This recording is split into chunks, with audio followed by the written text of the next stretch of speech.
श्रीहरिः गरुड़ पुराण सारोद्धार पहला अध्याय। भगवान विष्णु तथा गरुड़ के संवाद में गरुड़ पुराण सारोद्धार का उपक्रम। पापी मनुष्यों की इस लोक तथा परलोक में होने वाली दुर्गति का वर्णन। दशगात्र के पिंडदान से यातनादेह का निर्माण। धर्म ही जिसका सुदृढ़ मूल है, वेद जिसका स्कंध तना है, पुराण रूपी शाखाओं से जो समृद्ध है, यज्ञ जिसका पुष्प है और मोक्ष जिसका फल है। ऐसे भगवान मधुसूदन रूपी पादप कल्पवृक्ष की जय हो। देवक्षेत्र नैमिषारण्य में स्वर्गलोक की प्राप्ति की कामना से शौनकादि ऋषियों ने एक बार सहस्र वर्ष में पूर्ण होने वाला यज्ञ प्रारंभ किया। एक समय प्रातः काल के हवनादि कृत्यों का संपादन करके उन सभी मुनियों ने सत्कार किए गए आसनासीन सूत जी महाराज से आदरपूर्वक यह पूछा।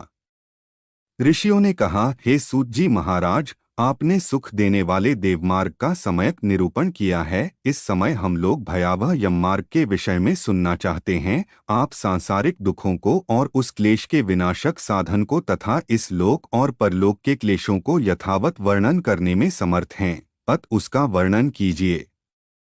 सूत जी बोले, हे मुनियों, आप लोग सुने, मैं अत्यंत दुर्गम यममार्गक विषय में कहता हूँ, जो पुण्यात्माजनों के लिए सुखद और पापियों के लिए दुखद है। गरुड़ जी के पूछने पर भगवान विष्णु ने उनसे जैसा कुछ कहा था, मैं उसी प्रकार आप लोगों के संदेह की निवृत्ति के लिए कहूँगा।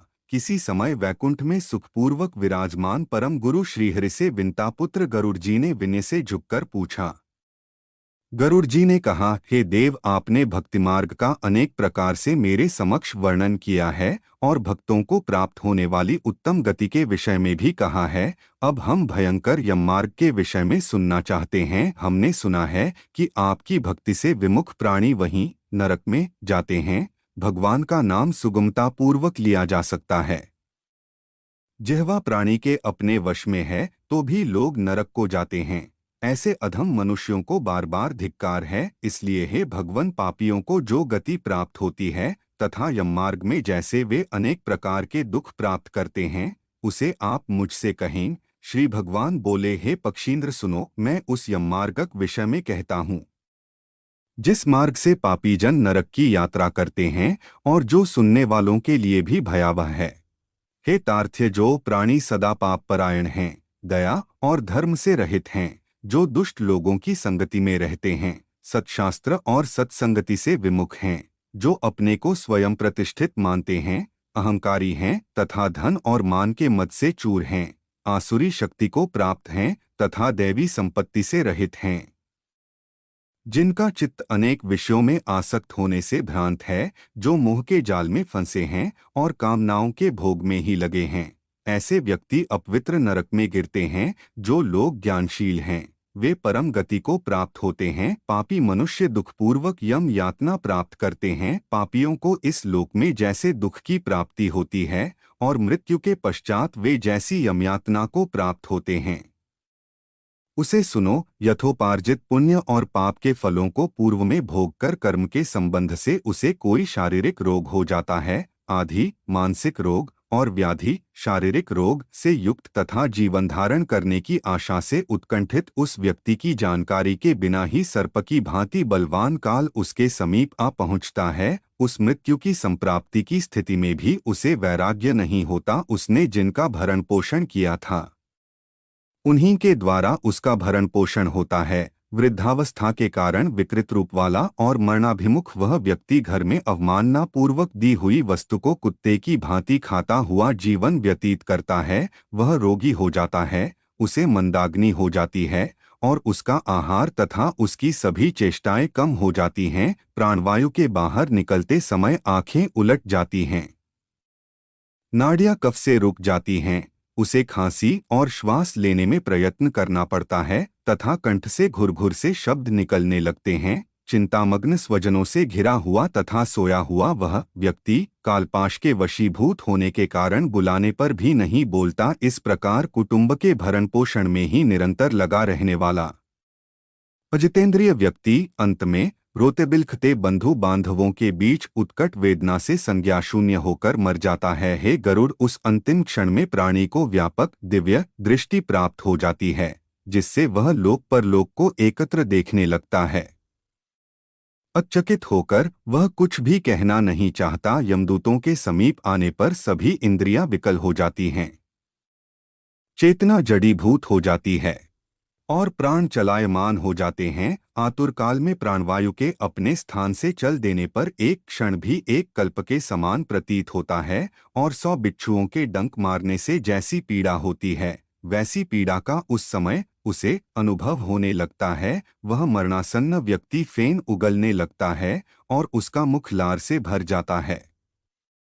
पापीजनों के प्राणवायु अधोद्वार गुदामार्ग से निकलते हैं।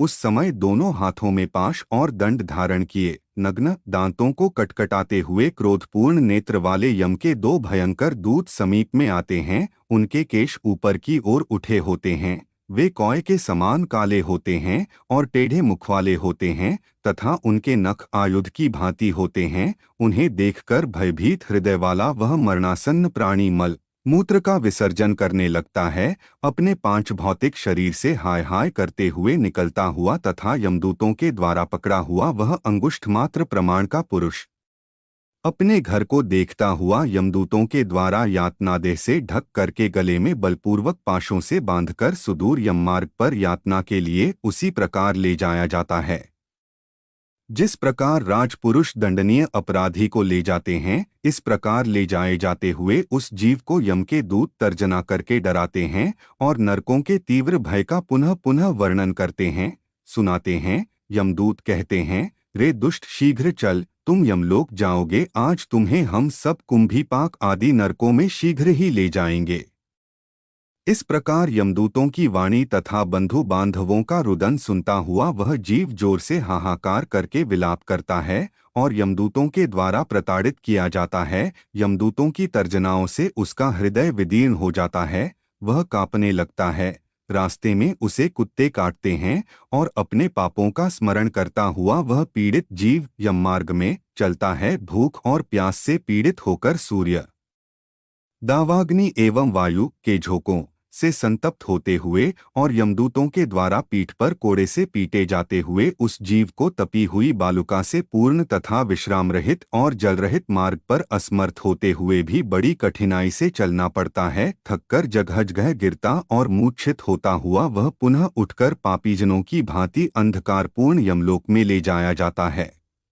2 अथवा 3 मुहूर्त में वह मनुष्य वहां पहुंचाया जाता है और यमदूत उसे घोर नरक को दिखाते हैं। मुहूर्त मात्र में यम को और नारकीय यातनाओं के भय को देखकर वह व्यक्ति यम की आज्ञा से आकाशमार्ग से यमदूतों के साथ पुनः इस लोक मनुष्यलोक में चला आता है। मनुष्यलोक में आकर अनादि वासना से बद्ध वह जीव देह में प्रविष्ट होने की इच्छा रखता है, किंतु यमदूतों द्वारा पकड़कर पाश में बांध दिए जाने से भूख और प्यास से अत्यंत पीड़ित होकर रोता है।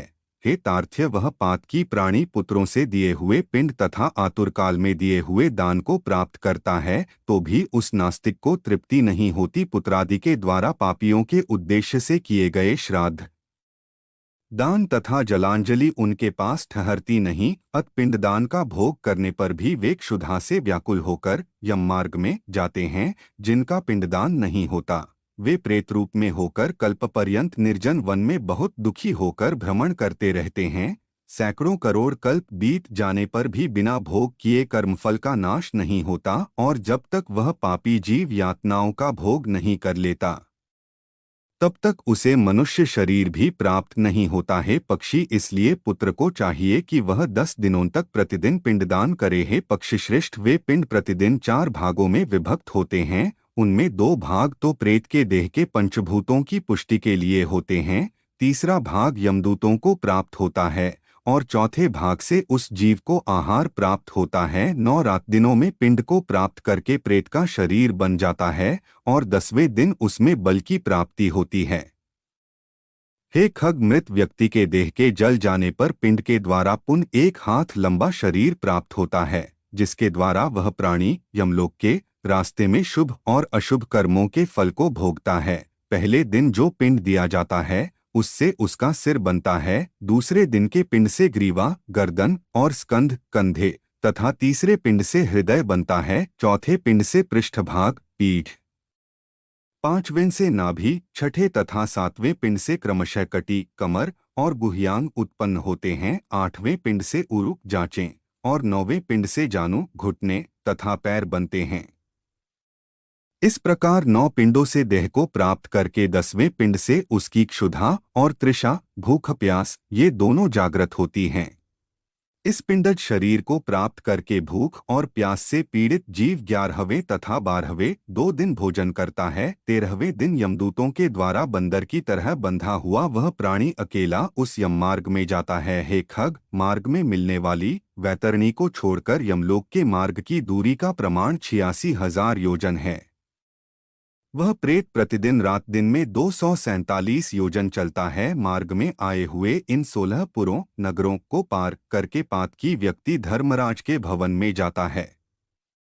1 सौम्यपुर, 2 सौरिपुर, 3 नगेंद्र भवन, 4 गंधर्वपुर, 5 शैलागम, 6 क्रौंचपुर, 7 क्रूरपुर, 8 विचित्र भवन, 9 बहवापतपुर, 10 दुखदपुर, 11 नानाक्रंदपुर, 12 सुतप्त भवन, 13 रौद्रपुर, 14 पयोवर्षणपुर, 15 शीताढ़पुर तथा 16 बहुभीतिपुर को पार करके इनके आगे यमपुरी में धर्मराज का भवन स्थित है। यमराज के दूतों के पाशों से बंधा हुआ पापी जीव रास्ते भर हाहाकार करता रोता हुआ अपने घर को छोड़ करके यमपुरी को जाता है।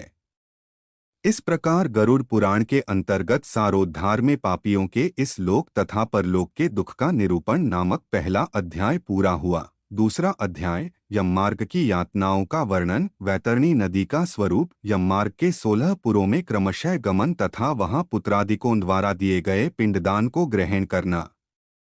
गरुड़ जी ने कहा, हे केशव, यमलोक का मार्ग किस प्रकार दुखदायी होता है, पापी लोग वहां किस प्रकार जाते हैं, वह मुझे बताइए। श्री भगवान बोले, हे गरुड़, महान दुख प्रदान करने वाले यम मार्ग के विषय में मैं तुमसे कहता हूँ, मेरा भक्त होने पर भी तुम उसे सुनकर कांप उठोगे। यम मार्ग में वृक्ष की छाया नहीं है जहाँ प्राणी विश्राम कर सके, उस यम मार्ग में अन्न आदि भी नहीं है जिनसे कि वह अपने प्राणों की रक्षा कर सके। हे खग, वहाँ कहीं जल भी नहीं दिखता जिसे अत्यंत त्रिशातुर वह जीव पी सके। वहां प्रलयकाल की भांति 12 सूर्य तपते रहते हैं। उस मार्ग में जाता हुआ पापी कभी बर्फीली हवा से पीड़ित होता है तथा कभी कांटे चुभते हैं और कभी महाविषधर सर्पों के द्वारा सा जाता है। वह पापी कहीं सिंहों, व्याघ्रों और भयंकर कुत्तों द्वारा खाया जाता है, कहीं बिच्छुओं द्वारा हंसा जाता है और कहीं उसे आग से जलाया जाता है।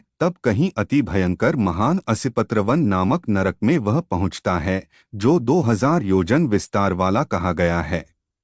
वह वन कौओं, उल्लुओं, वटों, पक्षी विशेषों, गीधों, सर्गों तथा डांसों से व्याप्त है। उसमें चारों ओर दावाग्नि व्याप्त है। असिपत्र के पत्तों से वह जीव उस वन में छिन्न भिन्न हो जाता है। कहीं अंधे कुएं में गिरता है, कहीं विकट पर्वत से गिरता है, कहीं छुरे की धार पर चलता है तो कहीं कीलों के ऊपर चलता है, कहीं घने अंधकार में गिरता है, कहीं उग्र भय उत्पन्न करने वाले जल में गिरता है, कहीं जोंकों से भरे हुए कीचड़ में गिरता है तो कहीं जलते हुए कीचड़ में गिरता है, कहीं तपी हुई बालुका से व्याप्त और कहीं धधकते हुए ताम्रमय मार्ग, कहीं अंगार की राशि और कहीं अत्यधिक धुएं से भरे हुए मार्ग पर उसे चलना पड़ता है। कहीं अंगार की वृष्टि होती है, कहीं बिजली गिरने के साथ शिलावृष्टि होती है, कहीं रक्त की, कहीं शस्त्र की और कहीं गर्म जल की वृष्टि होती है, कहीं खारे कीचड़ की वृष्टि होती है। मार्ग में कहीं गहरी खाई है, कहीं पर्वत शिखरों की चढ़ाई है और कहीं कंदराओं में प्रवेश करना पड़ता है। वहां मार्ग में कहीं घना अंधकार है तो कहीं दुख से चढ़ी जाने योग्य शिलाएं हैं, कहीं मवाद, रक्त तथा विष्ठा से भरे हुए तालाब हैं। यम मार्ग के बीचों बीच अत्यंत उग्र और घोर वैतरणी नदी बहती है। वह देखने पर दुखदायिनी हो तो क्या आश्चर्य, उसकी वार्ता ही भय पैदा करने वाली है। वह 100 योजन चौड़ी है, उसमें पूय, पीबमवाद और शोणित रक्त बहते रहते हैं। हड्डियों के समूह से तट बने हैं, अर्थात उसके तट पर हड्डियों का ढेर लगा रहता है। मांस और रक्त के कीचड़ वाली वह नदी दुख से पार की जाने वाली है। अथाह गहरी और पापियों के द्वारा दुखपूर्वक पार की जाने वाली वह नदी केशरूपी सेवार से भरी होने के कारण दुर्गम है। वह विशालकाय ग्राहों घड़ियालों से व्याप्त है और सैकड़ों प्रकार के घोर पक्षियों से आवृत है। हे गरुड़, आए हुए पापी को देखकर वह नदी ज्वाला और धूम से भरकर कड़ाह में रखे घृत की भांति खौलने लगती है। वह नदी सुई के समान मुख वाले भयानक कीड़ों से चारों ओर व्याप्त है। वज्र के समान चोंच वाले बड़े बड़े गीध एवं कौओं से घिरी हुई है। वह नदी शिशुमार, मगर, जोंक, मछली, कछुए तथा अन्य मांसभक्षी जलचर जीवों से भरी पड़ी है। उसके प्रवाह में गिरे हुए बहुत से पापी रोते चिल्लाते हैं और हे भाई, हाँ पुत्र, हाँ तात, इस प्रकार कहते हुए बार बार विलाप करते हैं। भूख और प्यास से व्याकुल होकर पापी जीव रक्त का पान करते हैं। वह नदी झागपूर्ण रक्त के प्रवाह से व्याप्त, महाघोर, अत्यंत गर्जना करने वाली, देखने में दुख पैदा करने वाली तथा भयावह है। उसके दर्शन मात्र से पापी चेतना शून्य हो जाते हैं। बहुत से बिच्छू तथा काले सर्पों से व्याप्त उस नदी के बीच में गिरे हुए पापियों की रक्षा करने वाला कोई नहीं है। उसके सैकड़ों हजारों भंवरों में पड़कर पापी पाताल में चले जाते हैं, क्षण भर पाताल में रहते हैं और एक क्षण में ही ऊपर चले आते हैं। हे खग, वह नदी पापियों के गिरने के लिए ही बनाई गई है।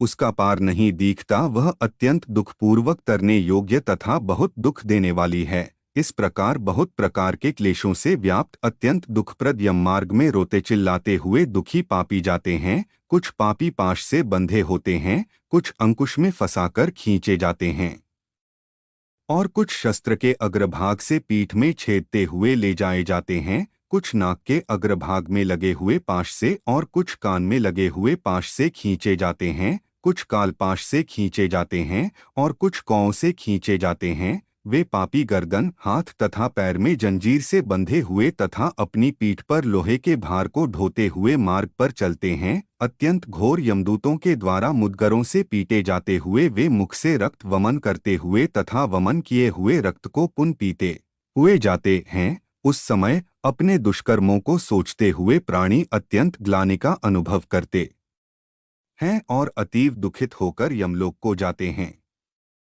इस प्रकार यममार्ग में जाता हुआ वह मंदबुद्धि प्राणी हा पुत्र, हा पौत्र, इस प्रकार पुत्र और पौत्रों को पुकारते हुए हाय हाय इस प्रकार विलाप करते हुए पश्चाताप की ज्वाला से जलता रहता है।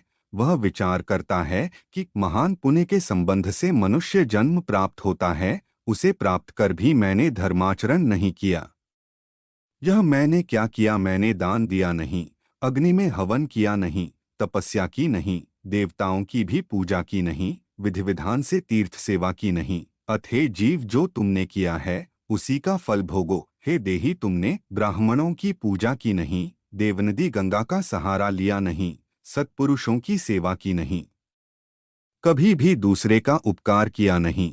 इसलिए हे जीव, जो तुमने किया है अब उसी का फल भोगो। मनुष्यों और पशु पक्षियों के लिए जलहीन प्रदेश में जलाशय का निर्माण किया नहीं, गौओं और ब्राह्मणों की आजीविका के लिए थोड़ा भी प्रयास किया नहीं। इसलिए हे देही, तुमने जो किया है उसी से अपना निर्वाह करो। तुमने नित्यदान किया नहीं, गौओं के दैनिक भरण पोषण की व्यवस्था की नहीं, वेदों और शास्त्रों के वचनों को प्रमाण माना नहीं, पुराणों को सुना नहीं, विद्वानों की पूजा की नहीं। इसलिए हे देही, जो तुमने किया है उन्हीं दुष्कर्मों के फल को अब भोगो। नारी जीव भी पश्चाताप करते हुए कहता है, मैंने पति की हितकर आज्ञा का पालन किया नहीं, पातिव्रत्य धर्म का कभी पालन किया नहीं और गुरुजनों को गौरवोचित सम्मान कभी दिया नहीं। इसलिए हे देहिन, जो तुमने किया उसी का अब फल भोगो। धर्म की बुद्धि से एकमात्र पति की सेवा की नहीं और पति की मृत्यु हो जाने पर वहने प्रवेश करके उनका अनुगमन किया नहीं, वैधव्य प्राप्त करके त्यागमय जीवन व्यतीत किया नहीं। इसलिए हे देहिन, जैसा किया उसका फल अब भोगो। मास पर्यंत किए जाने वाले उपवासों से तथा चांद्रायन व्रतों आदि सुविस्तीर्ण नियमों के पालन से शरीर को सुखाया नहीं, पूर्व जन्म में किए हुए दुष्कर्मों से बहुत प्रकार के दुखों को प्राप्त करने के लिए नारी शरीर प्राप्त किया था। इस तरह बहुत प्रकार से विलाप करके पूर्वदेह का स्मरण करते हुए मेरा मानव जन्म शरीर कहाँ चला गया, इस प्रकार चिल्लाता हुआ वह यममार्ग में चलता है। हे तार्थ्य, इस प्रकार 17 दिन तक अकेले वायुवेग से चलते हुए 18वें दिन वह प्रेत सौम्यपुर में जाता है। उस रमणीय श्रेष्ठ सौम्यपुर में प्रेतों का महान गण रहता है। वहाँ पुष्पभद्रा नदी और अत्यंत प्रिय दिखने वाला वटवृक्ष है। उस पुर में यमदूतों के द्वारा उसे विश्राम कराया जाता है। वहां दुखी होकर वह स्त्री पुत्रों के द्वारा प्राप्त सुखों का स्मरण करता है। वह अपने धन, भृत्य और पौत्र आदि के विषय में जब सोचने लगता है तो वहां रहने वाले यम के किंकर उससे इस प्रकार कहते हैं, धन कहाँ है, पुत्र कहाँ है, पत्नी कहाँ है, मित्र कहाँ है, बंधु बांधव कहाँ है। हे मूढ़ जीव, अपने कर्मोपार्जित फल को ही भोगता है।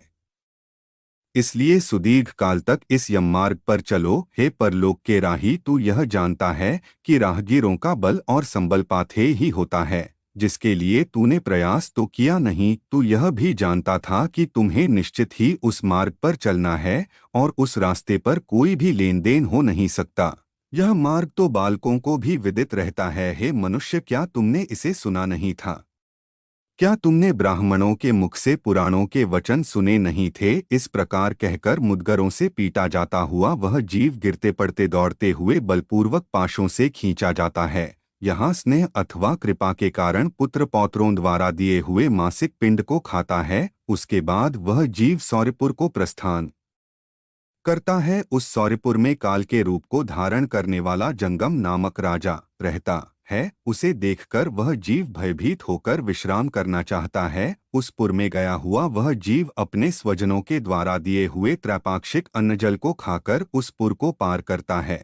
उसके बाद शीघ्रतापूर्वक वह प्रेत नगेंद्र भवन की ओर जाता है और वहां भयंकर वनों को देखकर दुखी होकर रोता है। दयारहित दूतों के द्वारा खींचे जाने पर वह बार बार रोता है और 2 मास के अंत में वह दुखी होकर वहां जाता है। बांधवों द्वारा दिए गए पिंड, जल, वस्त्र का उपभोग करके यमकिंकरों के द्वारा पाश से बार बार खींचकर पुनः आगे ले जाया जाता है। तीसरे मास में वह गंधर्वनगर को प्राप्त होता है और वहां त्रैमासिक पिंड खाकर आगे चलता है। चौथे मास में वह शैलागमपुर में पहुंचता है और वहां प्रेत के ऊपर बहुत अधिक पत्थरों की वर्षा होती है। वहां चौथे मासिक पिंड को खाकर वह कुछ सुखी होता है। उसके बाद 5वें महीने में वह प्रेत क्रौंचपुर पहुंचता है। क्रौंचपुर में स्थित वह प्रेत वहां बांधवों द्वारा हाथ से दिए गए 5वें मासिक पिंड को खाकर आगे क्रूरपुर की ओर चलता है। 5.5 मास के बाद बांधवों द्वारा प्रदत्त ऊनषाण मासिक पिंड और घटदान से तृप्त होकर वह वहां आधे मुहूर्त तक विश्राम करके यमदूतों के द्वारा डराए जाने पर दुख से कांपता हुआ उस पुर को छोड़कर चित्रभवन नामक पुर को जाता है, जहां यम का छोटा भाई विचित्र नाम वाला राजा राज्य करता है। उस विशाल शरीर वाले राजा को देखकर जब वह जीव डर से भागता है, तब सामने आकर कैवर्त, धीवर उससे यह कहते हैं, हम इस महावैतरणी नदी को पार करने वालों के लिए नाव लेकर आए हैं। यदि तुम्हारा इस प्रकार का पुण्य हो तो इसमें बैठ सकते हो। तत्वदर्शी मुनियों ने दान को ही वितरण, देना या बांटना कहा है। यह वैतरणी नदी वितरण के द्वारा ही पार की जा सकती है, इसलिए इसको वैतरणी कहा जाता है। यदि तुमने वैतरणी गौ का दान किया हो तो नौका तुम्हारे पास आएगी, अन्यथा नहीं। उनके ऐसे वचन सुनकर प्रेत, हाँ दैव ऐसा कहता है। उस प्रेत को देखकर वह नदी खौलने लगती है और उसे देखकर प्रेत अत्यंत क्रंदन विलाप करने लगता है, जिसने अपने जीवन में कभी दान दिया ही नहीं है। ऐसा पापात्मा उसी वैतरणी में डूबता है। तब आकाशमार्ग से चलने वाले दूत उसके मुख में कांटा लगाकर बंसी से मछली की भांति उसे खींचते हुए पार ले जाते हैं। वहां षाण्मासिक पिंड खाकर वह अत्यधिक भूख से पीड़ित होकर विलाप करता हुआ आगे के रास्ते पर चलता है। 7वें मास में वह बहवापतपुर को जाता है और वहां अपने पुत्रों द्वारा दिए हुए 7वें मासिक पिंड को खाता है। हे पक्षीराज गरुड़, उस पुर को पार कर वह दुखद नामक पुर को जाता है। आकाशमार्ग से जाता हुआ वह महान दुख प्राप्त करता है।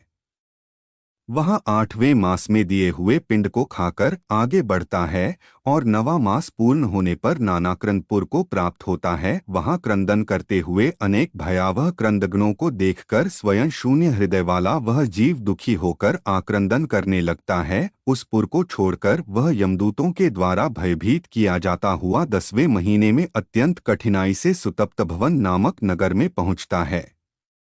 वह पुत्रादि से पिंडदान और जलांजलि प्राप्त करके भी सुखी नहीं होता। 11वां मास पूरा होने पर वह रौद्रपुर को जाता है और पुत्रादि के द्वारा दिए हुए एकादश मासिक पिंड को वहां खाता है। 11.5 मास बीतने पर वह जीव पयोवर्षण नामक नगर में पहुंचता है। वहां प्रेतों को दुख देने वाले मेघ घनघोर वर्षा करते हैं। वहां पर दुखी वह प्रेत ऊनाब्दिक श्राद्ध के पिंड को खाता है। इसके बाद वर्ष पूरा होने पर वह जीव शीताढ़्य नामक नगर को प्राप्त होता है। वहां हिम से भी 100 गुनी अधिक महान ठंड पड़ती है। शीत से दुखी तथा क्षुधित वह जीव इस आशा से 10 दिशाओं में देखता है कि शायद कहीं कोई हमारा बांधव हो जो मेरे दुख को दूर कर सके। तब यम के दूत कहते हैं, तुम्हारा ऐसा पुण्य कहाँ है। फिर वार्षिक पिंड को खाकर वह धैर्य धारण करता है। उसके बाद वर्ष के अंत में यमपुर के निकट पहुंचने पर वह प्रेत बहुभीतिपुर में जाकर हाथ भर माप के अपने शरीर को छोड़ देता है। हे पक्षी, पुनः कर्मभोग के लिए अंगुष्ठ मात्र के वायुस्वरूप यातनादेह को प्राप्त करके वह यमदूतों के साथ जाता है। हे कश्यपात्मज, जिन्होंने औध्वदैहिक मरणकालिक दान नहीं दिए हैं, वे यमदूतों के द्वारा दृढ़ बंधनों से बंधे हुए अत्यंत कष्ट से यमपुर को जाते हैं। हे आकाशगामी धर्मराजपुर में 4 द्वार हैं, जिनमें से दक्षिण द्वार के मार्ग का तुमसे वर्णन कर दिया। इस महान भयंकर मार्ग में भूख प्यास और श्रम से दुखी जीव जिस प्रकार जाते हैं वह सब मैंने बतला दिया। अब और क्या सुनना चाहते हो। इस प्रकार गरुड़ पुराण के अंतर्गत सारोद्धार में यममार्ग निरूपण नामक दूसरा अध्याय पूरा हुआ।